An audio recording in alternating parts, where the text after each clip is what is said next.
It-extraposition with non-finite clauses. We have been talking about finite clauses in which we can put it-extraposition.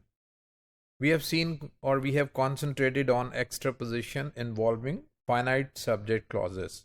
It-extraposition may also move non-finite clauses.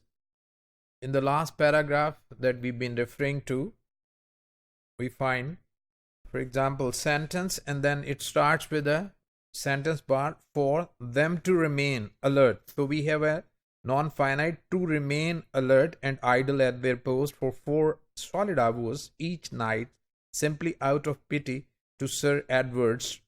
And we have VP would argue an almost perverted sense of duty. So we have a non-finite clause for them to remain alert, right? So can we put it here also? So as we can see, the subject of this sentence is realized by a non-finite clause and a sentence bar. The complementizer in this for, and for cannot be left out. We cannot leave it. So since 19 has not undergone it-extraposition, the effect of it-extraposition would be as follows. Extraposition.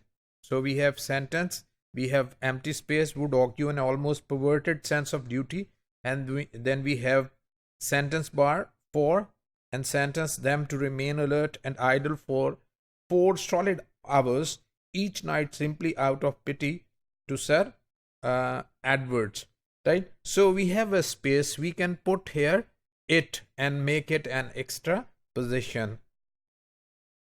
So we now in the second phase insert it into this position and we get a sentence bar sentence.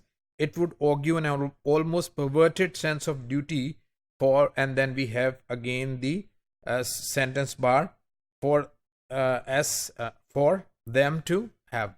So this is how we can also put extraposition, it-extraposition in a non-finite clause. So it-extraposition is not put into a finite clause in the place of a subject, in the place of an object. It is also put in a non-finite clause, as we have just seen.